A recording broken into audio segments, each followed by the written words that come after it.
The Innocents, A Story for Lovers by Sinclair Lewis. A dedicatory introduction. If this were a ponderous work of realism, such as the author has attempted to write and will doubtless essay again, it would be perilous to dedicate it to the splendid assembly of young British writers, lest the critics search for influences and imitations.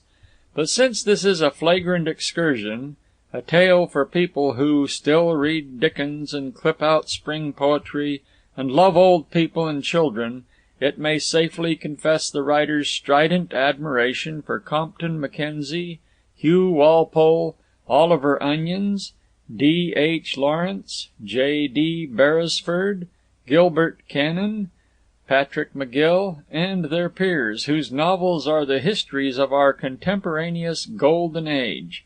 Nor may these be mentioned without a yet more enthusiastic tribute to their master and teacher. He probably abominates being called either a master or a teacher, H. G. Wells. Chapter 1. Mr. and Mrs. Seth Appleby were almost old. They called each other father and mother, for frequently they were guilty of holding hands, or of cuddling together in corners, and father was a person of stubborn youthfulness. For something over 40 years Mother had been trying to make him stop smoking, yet every time her back was turned he would sneak out his amber cigarette-holder and puff a cheap cigarette, winking at the shocked crochet tidy on the patent rocker. Mother sniffed at him and said that he acted like a young smart-aleck, but he would merely grin in answer and coax her out for a walk. As they paraded, the sun shone through the fuzzy silver hair that puffed out around Father's crab-apple face, and an echo of delicate silver was on Mother's rose-leaf cheeks. They were rustic as a meadow-ringed orchard, yet Father and Mother had been born in New York City, and there lived for more than 60 years.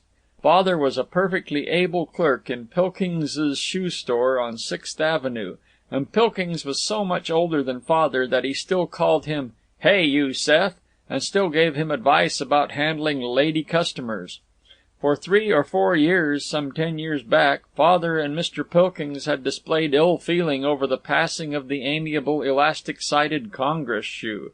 But that was practically forgotten, and Father began to feel fairly certain of his job. There are 3 sorts of native New Yorkers: East Side Jews and Italians who will... Sample complete. Ready to continue?